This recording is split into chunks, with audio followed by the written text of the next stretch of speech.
तो हेलो दोस्तों, नमस्कार और स्वागत है आपका आज के हमारे नए वीडियो पे। तो दोस्तों आज हम लोग बात करने वाले हैं, आप लोगों का बहुत कॉमन सवाल हो गया है कि BAMS में सेकेंड ईयर कंप्लीट करने के बाद या फिर BAMS कंप्लीट करने के बाद प्राइवेट हॉस्पिटल में कैसे ज्वाइन कर सकते हैं। तो दोस्तों इस सवाल का जवाब ये है कि आपको सबसे पहले प्रैक्टिस ऑफ मेडिसिन की बुक पढ़नी है।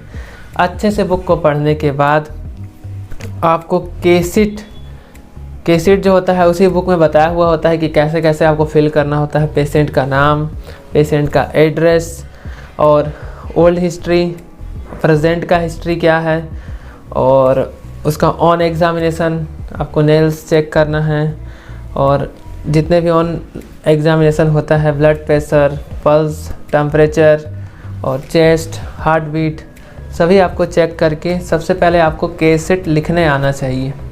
जब आप अच्छे से कैसेट लिखना सीख जाओगे तब आपको आराम से आसानी होगा जब प्राइवेट हॉस्पिटल में आप ज्वाइन करोगे। तो पहला स्टेप तो ये है। उसी प्रैक्टिस ऑफ मेडिसिन की बुक में आप इमरजेंसी मेडिसिन का एक चैप्टर है। प्रैक्टिस ऑफ मेडिसिन का बुक आप PG मेहता का ले सकते हो, बहुत अच्छा बुक है।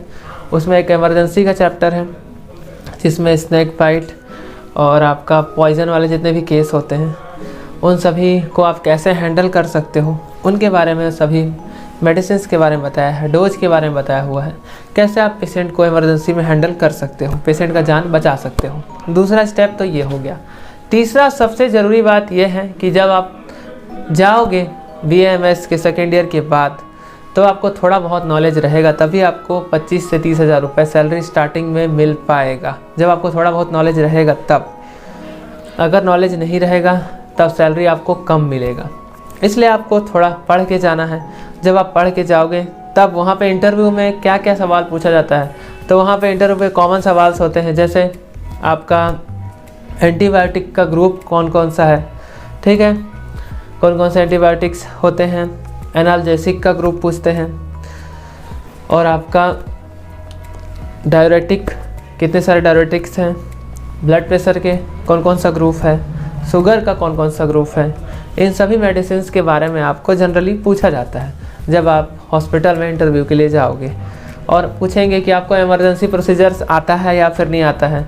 एग्जांपल के लिए जैसे एसाइटिस टैपिंग, एसाइटिस वाले जो पेशेंट रहते हैं जिनका पेट फूल जाता है, उनके पेट से पानी निकालना होता है, तो वो IV सेट के थ्रू निकल जाता है निडल प्रिक करके, बट वो इमरजेंसी प्रोसीजर होता है। ये सब आपसे पूछा जाएगा कि आपको एसाइटिस टैपिंग आता है, क्या आप लंग्स में जो पानी भरा होता है उसे आप निकाल सकते हो, क्या आपको एंडोट्रैकियल ट्यूब है वो डालना आता है, और इमरजेंसी में जैसे मान लो कोई पेशेंट आया ड्राई गैंग्रीन या फिर वेट गैंग्रीन का, तो आपको डिब्राइबमेंट करना आता है या फिर नहीं आता है। डेड टिश्यूज़ जो होते हैं उनको रिमूव करना होता है, जो गैंग्रीन वाला पार्ट होता है वहाँ से।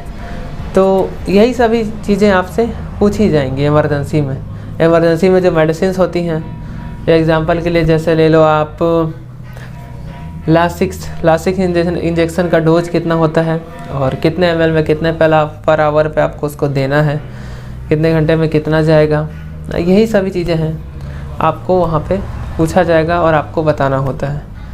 शुगर वाले पेशेंट को आप कैसे मैनेज करोगे, डायबिटिक केटोएसिडोसिस वाले पेशेंट को कैसे मैनेज कर सकते हो, ये कॉमन सवाल होता है जब आप फर्स्ट में जाओगे और आपका इंटरव्यू होगा तब। तो इन्हीं सभी चीज़ों को आपको वहाँ पे बताना है। उसके बाद आपका एक सैलरी पैकेज फिक्स किया जाता है कि हाँ आपको एक अच्छा खासा नॉलेज है। उसके बाद आपको फिर वहाँ पे आपको करना है बाई हैंड, वहाँ पे आपको अच्छे से देखना है, और आपके सीनियर रहेंगे उनका सपोर्ट ले लेना है, उनसे थोड़ा सीखना है, उनसे थोड़ा पूछना है। ऐसे करके आप अपने एक्सपीरियंस को, अगर आपका कम भी अगर आपके पास एक्सपीरियंस है तो आप बढ़ा सकते हो। 2-3 महीने के अंदर उसे मेकअप कर लेना है आपको, और एक अच्छा सैलरी पैकेज आपको वहाँ से मिल जाएगा। या तो फिर अगर वहाँ पे आपको ठीक नहीं लगता है तो आप उस पर्टिकुलर हॉस्पिटल से ज्वाइन करके वहाँ पे 2-3 महीना, 4 महीना या 6 महीने का एक्सपीरियंस आप ले सकते हो। सभी चीज़ें आप सीख लो, उसके बाद आप किसी और हॉस्पिटल में ट्राई कर लेना। तो ऐसे करके भी आपका सैलरी जो है फास्ट से, मतलब आप ज़्यादा पैसा कमा सकते हो पर मंथ। तो आज के वीडियो को बनाने का मेन पर्पज़ यही था कि आप लोगों को थोड़ा सा जानकारी दिया जाए कि बार बार आप लोगों का एक ही सवाल रहता है कि इंटरव्यू में कैसा सवाल पूछा जाता है, कैसे हम लोग ज्वाइन कर सकते हैं। तो दोस्तों देखो, जिनके पापा मम्मी डॉक्टर हैं उनके लिए तो थोड़ा सा आसान है, क्योंकि उनको घर पे ही नॉलेज मिल जाएगा, बेसिक जो नॉलेज रहता है। बट जिनके नहीं है फैमिली में कोई भी डॉक्टर, तो उनको थोड़ा सा पढ़ के नॉलेज लेना होगा, और ज्वाइन करने के बाद थोड़ा सा सपोर्ट तो लेना ही पड़ता है।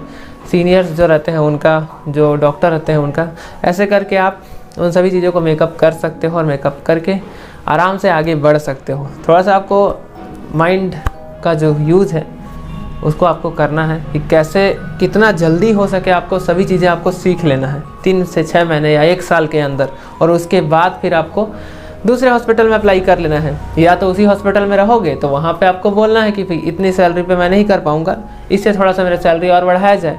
अगर 20,000, 22,000 या 25,000 रुपये देते हैं तो बोलो आप 35,000 दो पर मंथ, तब मैं कर पाऊँगा। तो ऐसा ही होता है, जैसे जैसे आपका नॉलेज बढ़ता है वैसे वैसे आपका सैलरी भी बढ़ता चला जाता है, 30, 35, 40, 45, 50, 60, 70, 1 लाख तक। तो ऐसे करके भी आप अपने सैलरी को इंक्रीज कर सकते हो। जिस हॉस्पिटल पे आप काम कर रहे हो, अगर वहाँ पे आपका सैलरी नहीं बढ़ा रहे हैं तो आप उस हॉस्पिटल को रिज़ाइन दे दो, दूसरे हॉस्पिटल में चले जाओ। ऐसा ही मैंने भी किया था, और एक हॉस्पिटल से दूसरे हॉस्पिटल, दूसरे से तीसरे हॉस्पिटल, उसके बाद आपका मर्जी। एक्सपीरियंस जब आपके पास हो जाए तो आप खुद का क्लिनिक खोलो या हॉस्पिटल खोल लो।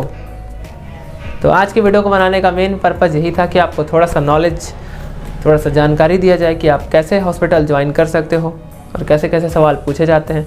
आज का वीडियो आपको कैसा लगा कमेंट बॉक्स में कमेंट करके ज़रूर बताइएगा। मिलते हैं नेक्स्ट वीडियो पे। चैनल को ऐसे ही सपोर्ट करते रहिए, लाइक कीजिए, सब्सक्राइब कीजिए। आप सभी को दिल से थैंक यू।